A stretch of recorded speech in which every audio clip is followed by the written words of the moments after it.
Welcome to the Project Hack 13 submission for No Code Continuum. So this is the team. Got myself, Ben Banham, team captain here, also joined by George Godfrey, Matteo Pallo, David Johnson and Dan Hare as well. Thanks so much for the team for putting your efforts together.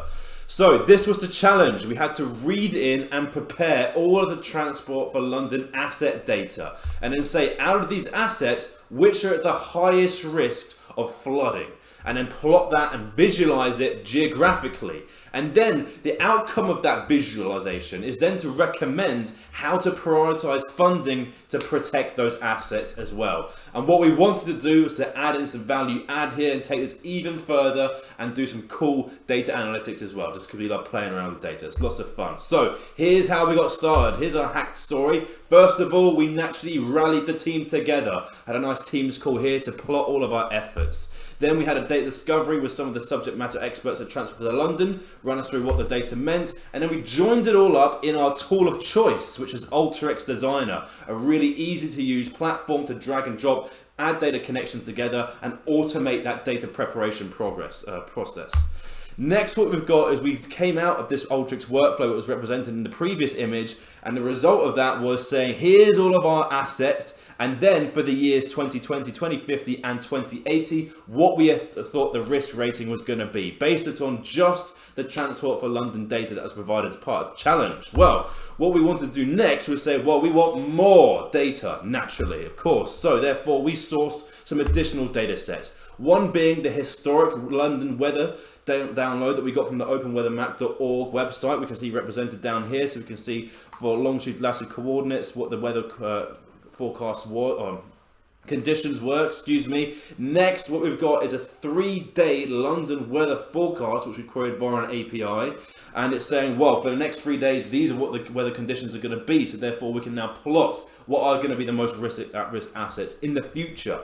And then finally, we got a Google Street View image for all of the asset locations, again using the Google Maps API for that there. We can see these are some of the images we're planning to pull out in UltraX. Very cool indeed. Next, we've got some even more data sets. We've got the Environmental Agency ESRI flood risk areas from the DEFRA Data Services platform, again connected up straight within UltraX. And what that provided to us were areas or polygons here which showed that these are the areas that are at risk of rivers and sea flooding or surface water flooding. And what we did was we cross-analysed that with the asset locations we provided to see which assets were in these risk locations. We also got the Environmental Agency's 5-day flood warning forecast via an API to show, well, these are the areas that are going to be at flood risk within the next 5 days. And again, are any of our assets within these locations? And then we can get that data and then push it out to some Excel files to be represented in Power BI. But here's some of these views that we've got here. So we can see here's the assets that we've been provided with, and then here's the flood risks associated to these assets. Again, visualized quite nicely within UltraX. Then, once we got all of that data, we had to build the solution. So we took all of that data and joined it together in UltraX, output it to an Excel format, and then the Excel data was then the basis for the Power BI visualizations. Next, what we're going to do is we're going to take you through that Power BI dashboard, and my colleague Matteo Pallo is going to do so. Over to you, Matteo. Thank you. Thank you very much, Ben. So jumping into our first dashboard here, we've got a map showing us the asset locations, each one shown by a circle, and the color code is giving us the total risk associated with the asset. We've got some slices on the right here, which is going to allow us to sort by year, as well as the asset types or any climate variables.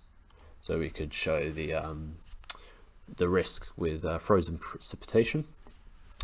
Moving to the bottom, we have a table which is going to outline all of the different assets sorted by risk, as well as giving us a street view image that we can click on to see the asset in a bit more detail.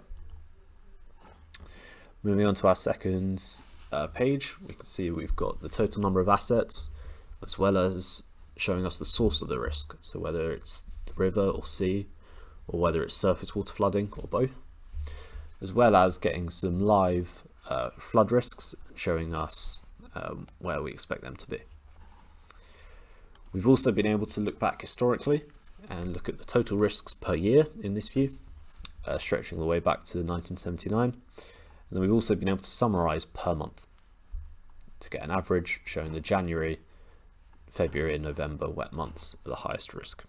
So let's get on some judges' questions. They asked us, what was the single biggest determining factor in causing risk? Well, through the analysis of the historical weather data for the last 40 years in London, we figured out that the highest risk to the assets provided were high rainfall in a very short period of time.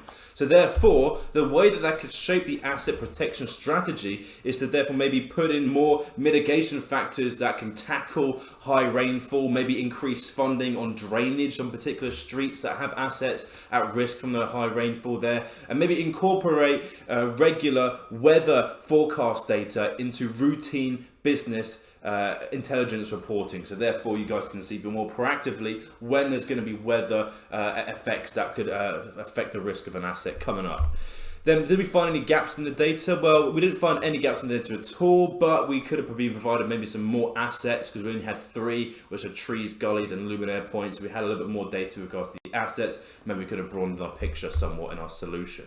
What other data we collected? Well, we put together historical weather forecasts for London. We then put the weather forecast for the next 3 days for the same area. Took Google Maps Street View images of all the asset locations to have an identification of those assets. And then we incorporated the environmental agency's flood risk areas and then the warnings as well, flood risk warnings. So we can incorporate that with our asset data. And this improved our data model because the historical analysis allows us to show us where historically there have been trends in asset risk.